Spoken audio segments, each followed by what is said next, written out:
Hello guys, welcome back to my YouTube channel. आज हम बात करेंगे आरआर वर्सेस जीटी के बारे में। क्यों वैभव सूर्यवंशी की आंखों में आंसू आ गए। शुभमन गिल की वो क्लास इनिंग जो हर कोई जीटी फैन देखना चाहता था। क्या गुजरात ने अच्छी बात की कल की मैच के लिए, और राजस्थान क्यों हारा। तो ये सब बारे में हम बात करेंगे। सबसे पहले हम स्टार्ट करेंगे टॉस पे, जो कल टॉस का हुआ। रियान पराग ने टॉस होते ही हेड्स बोला था शायद से, लेकिन मैच रेफरी ने बोला कि मुझे कुछ सुनाई नहीं दिया, तो टॉस फिर से हुआ। पहला टॉस शुभमन गिल जीत गए थे, बट रेफरी को नहीं सुनाई दिया, और दूसरा टॉस हुआ और वो टॉस रियान पराग ने जीत लिया। शुभमन गिल इस बात से थोड़े गुस्सा भी हुए, बट अभी मैच के बाद ऐसा बोल सकते हैं कि अंत भला तो सब भला। उसके बाद राजस्थान रॉयल्स जब बैटिंग करने आई, तो सबको ही पता है कि गुजरात की बॉलिंग लाइनअप बहुत बढ़िया है, और वो वैभव सूर्यवंशी के लिए कुछ अलग ही प्लान करके आए थे। और शुरुआती ही दौर में ही उनको हाथ खोलने का भी मौका नहीं दिया, और सटीक लाइन और लेंथ से उन लोगों ने बॉलिंग की, जिसकी वजह से वैभव सूर्यवंशी वो जो अटैकिंग क्रिकेट के लिए जाने जाते हैं वैसी अटैकिंग क्रिकेट नहीं खेल पाए। बट मैं इतना बोल सकता हूँ कि कल वैभव सूर्यवंशी की बैटिंग देख के एक अलग ही लड़का 15 साल का देखने को मिला हमें, जो एकदम मैच्योर इनिंग उसने खेली। जब उनको लगा कि सामने से विकेट गिरती जा रही है, तो उन्होंने थोड़ा संभल के खेला। और जब उनकी पारी खत्म हुई, मतलब वो जब आउट हुए, तो उनका स्ट्राइक रेट 200 प्लस ही था। इसका मतलब ये है कि उनको उनकी बैटिंग पे भरोसा है, और उन्होंने कल इतना दिखा दिया कि वो सिर्फ अटैकिंग ही नहीं, बट सिचुएशन के हिसाब से भी मैच खेल सकते हैं, और वो कभी भी अपना गियर शिफ्ट करके रन रेट को और स्ट्राइक रेट को बढ़ा सकते हैं। तो मैं बहुत ही इम्प्रेस हूँ कल की जिस तरीके से, जिस अंदाज से वैभव सूर्यवंशी ने कल की जो उन्होंने बैटिंग की वो देख के। हालांकि वो बहुत अटैकिंग क्रिकेटर है, वो हार्ड हिटर है, बट कल उन्होंने बहुत ही अच्छा खेल, मैं इतना बोल सकता हूँ। फिर बात करें राजस्थान के।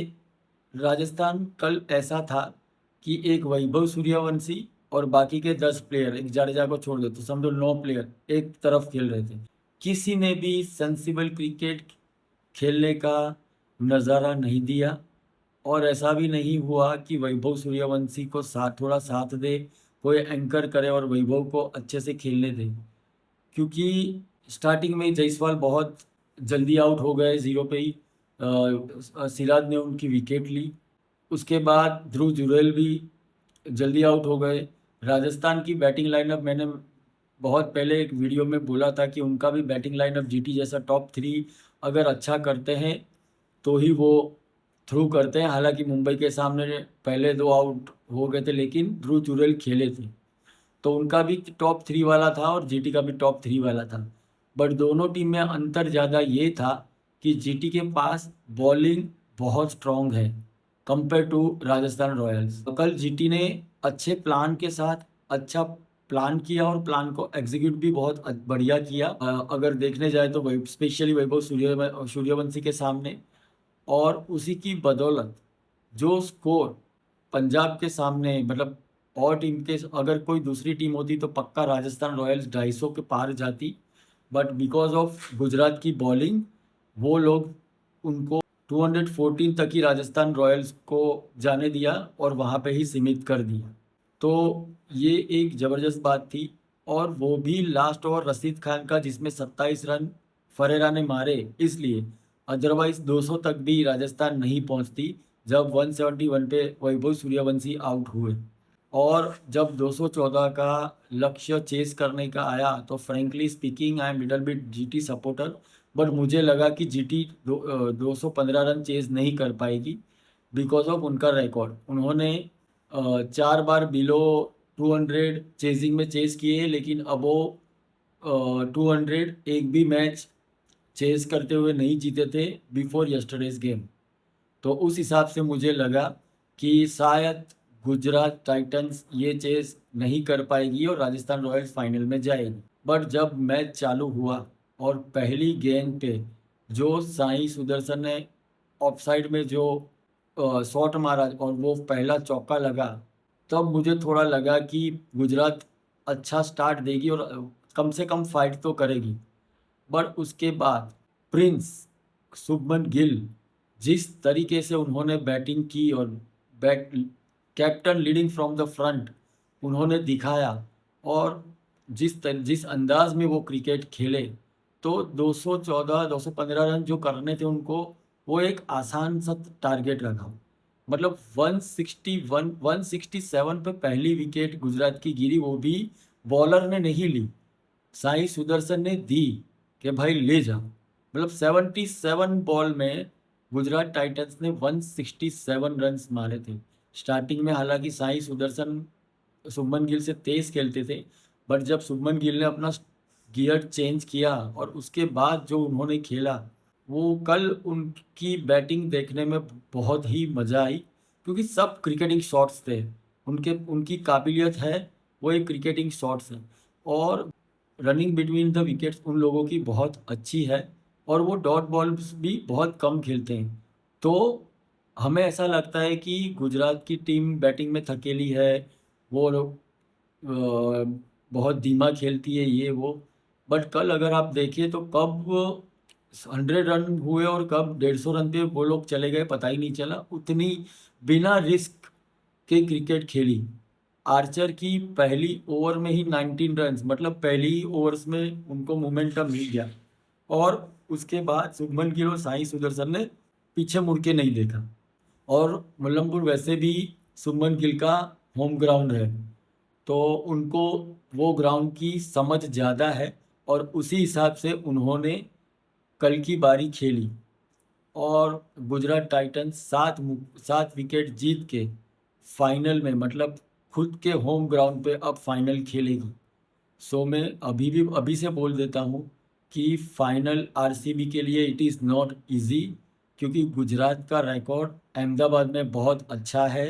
हर एक पिच को वो जानते हैं, हर ग्राउंड के हर कोने को वो लोग जानते हैं, और वहाँ पे उनकी बॉलिंग अलग ही निखर के आती है। गुजरात को अगर रोकना था क्वालिफायर में 1 में या क्वालिफायर 2 में रुकना था, जब उनका चांसेस कम था। बट अहमदाबाद में मैं ऐसा मानता हूँ कि 70-30 गुजरात और आरसीबी के बीच मामला बन सकता है, अगर गुजरात अपनी फील्डिंग पे और फोकस करे तो। क्योंकि कल वैभव सूर्यवंशी का भी 46 रन पे जो कैच छूटा था, उसके बाद वो 96 रन करके गए। अगर वो 46 रन पे वो कैच हुआ होता, तो शायद राजस्थान रॉयल्स 160 170 या मैक्सिमम 180 के आसपास जाती, उससे आगे नहीं जा पाती। तो ये थोड़ा देखना पड़ेगा। उनके पहले 4 बल्लेबाज है, अगर उन चारों को जल्दी में निपटा दिया, स्पेशली और देवदत्त पडिक्कल, रजत पाटीदार और वेंकटेश अय्यर, क्योंकि ये तीनों बहुत तेज़ खेलते हैं। और साथ में विराट कोहली को भी, क्योंकि विराट कोहली पहले थोड़ा धीमा खेलते, बट एक बार वो 15-20 गेंद खेल लेते, फिर वो भी अपना गियर शिफ्ट कर लेते। तो उस हिसाब से भी थोड़ा देखना पड़ेगा। अभी बात करते हैं वापस राजस्थान रॉयल्स की। राजस्थान रॉयल्स क्यों हारी?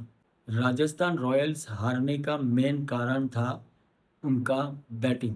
उनके बैटिंग में अगर वैभव सूर्यवंशी नहीं चलता, तो उनकी बैटिंग लाइनअप आगे भी हमने देखा है कि वो बड़ा स्कोर कम करने में नाकामयाब रहते हैं। और दूसरा था उनका बॉलिंग अटैक। उनका बॉलिंग अटैक गाइस, एक जोफ्रा आर्चर के अलावा मुझे कोई भी बॉलर उनमें नहीं लगा कि वो कुछ कर पाए हैं पूरी सीज़न में। बेसिकली इतना ही है कि राजस्थान रॉयल्स क्वालिफायर 2 तक भी पहुंची, वो भी राजस्थान रॉयल्स के 2 प्लेयर के कारण, ना कि टीम के कारण। एक बैटिंग में वैभव सूर्यवंशी और बॉलिंग में जोफ्रा आर्चर। जोफ्रा आर्चर का सीज़न फॉर रिमेंबर आईपीएल 2026 रहा, जहां उन्होंने 25 विकेट्स लिए, बैटिंग में भी अच्छा कंट्रीब्यूट किया, और अच्छी रफ्तार से उन्होंने गेंदें डाली है। तो ये राजस्थान रॉयल्स के लिए अच्छा था, लेकिन ये सीज़न भी राजस्थान रॉयल्स के लिए अच्छा था, स्पेशली वैभव सूर्यवंशी के लिए। लेकिन मैच ख़त्म होने के बाद Vaibhav Suryavanshi was very disappointed, और वो उनकी आंखें नम हो गई थी, और डगआउट में बैठने के बाद वो लिटरली रो पड़े थे। हर कोई उनको शांत कराने जा रहा था, लेकिन वो शांत नहीं हुए। उसके बाद शुभमन गिल भी उनके पास गए। शुभमन गिल ने भी उनको आश्वासन दिया कि भाई दिस इज़ अ गेम, और ये इसमें होता चलता है, नेक्स्ट सीज़न और अच्छे से तैयारी करके आना और अपनी टीम को जिताना। ऐसे करके उनको मोटिवेट करने की कोशिश की, और उसके बाद वो थोड़ा शांत हो गए।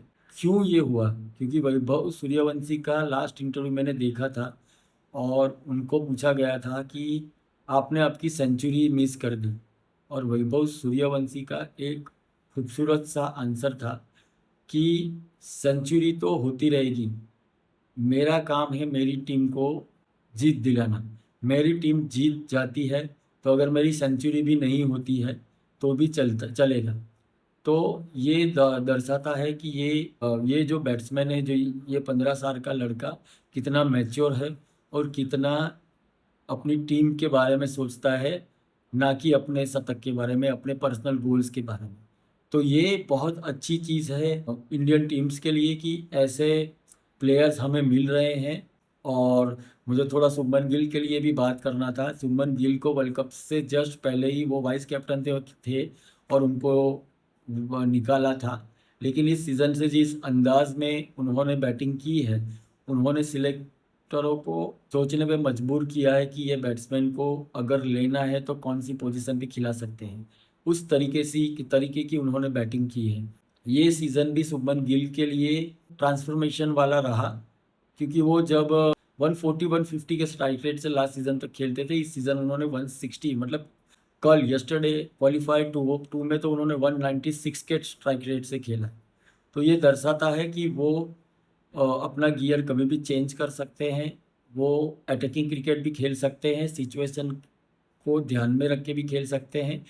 और उन्होंने वो भी दिखाया कि वो टेक्निकली कितने साउंड है, कि सब 4-6 के लिए जाते हैं, लेकिन उनका रनिंग बिटवीन द विकेट्स और 4 दोनों में उनकी उतनी ताकत है कि वो अच्छे स्ट्राइक रेट से क्रिकेट खेल सकते हैं, और ज़रूरत होने पर 4 और 6 भी लगा सकते हैं। कल का मैच मुझे खुशी भी हुई, लेकिन वैभव सूर्यवंशी को देख के मुझे थोड़ा दुख भी हुआ कि 15 साल का लड़का 776 रन्स इन वन सीज़न, बहुत सारे रिकॉर्ड्स उन्होंने तोड़े, जैसे कि highest sixes in a season is 71 by Vaibhav Suryavanshi. Last match में फास्टेस्ट सेंचुरी का रिकॉर्ड वो टूटते-टूटते वो रह गया। इट्स अ गेम, होता है। अभी वैभव सूर्यवंशी के सामने पास बहुत लंबा टाइम है, तो वो मुझे पक्का यकीन है कि ये नहीं तो अगली, और अगली नहीं तो उसके बाद वाली इनिंग में वो करिश्माई सीज़न उनका रहेगा। और यू नेवर नो कि वो एक ही सीज़न में 1000 रन्स भी बना सकते हैं, और कम बॉलों में फास्टेस्ट 1000 रन बनाने वाले भी प्लेयर वैभव सूर्यवंशी बन गए हैं। और शुभमन गिल ने भी कल रिकॉर्ड्स किया है कि एज ए प्लेयर प्लेऑफ में 2 century, as a captain in any from any team, he is the first captain who scored 100 in playoffs. तो and the another third record is fastest century by any player from GT. तो ये 3 record Shubman Gill ने कल किए हैं। तो कल की match as a Gujarat fan मुझे बहुत अच्छा लगा, और अभी मैं चाहूँगा कि गुजरात की टीम अहमदाबाद में खुद के होम ग्राउंड पे जीत के कप उठाए। लेकिन उसके साथ साथ ही मुझे वैभव सूर्यवंशी को देख के बहुत बुरा लगा कि वो लड़का सिंगल हैंडेडली वो अपनी टीम को क्वालिफायर 2 तक लेके गया, और वहाँ पे उनका साथ किसी ने नहीं दिया, और उसी की वजह से शायद राजस्थान रॉयल्स आज टूर्नामेंट से बाहर निकल गई है। और देखते हैं कि कल का मैच आरसीबी वर्सेस जीटी कौन जीतता है, ये आप ज़रूर कमेंट कीजिएगा। और इस चैनल को अगर आपको ये वीडियो अच्छा लगा हो तो लाइक शेयर और सब्सक्राइब ज़रूर कीजिएगा। कल की मैच अहमदाबाद में है, मैं वहाँ से लाइव होने वाला हूँ, तो आप ज़रूर जुड़िएगा। मैं वहाँ का माहौल आपको दिखाऊंगा, क्या है, आरसीबी के कितने फैंस हमें मिल रहे हैं और जीटी के कितने फैंस मिल रहे हैं और सबका मानना क्या है कि कल कौन जीतेगा। और दूसरी बात वो भी है कि कल हमें मोस्टली आरसीबी के ही फैंस मिलेंगे बिकॉज ऑफ विराट कोहली। तो कल देखेंगे। और मैं पर्सनली मैच देखने जाने वाला हूँ, लेकिन मैं गुजरात टाइटंस को सपोर्ट करने वाला हूँ बिकॉज ऑफ शुभमन गिल। सो देखते हैं कि कल का मैच कौन जीतता है गाइस। बने रहिएगा इस चैनल पे और ऐसे ही अच्छे वीडियो लेके मैं आता रहूँगा। धन्यवाद।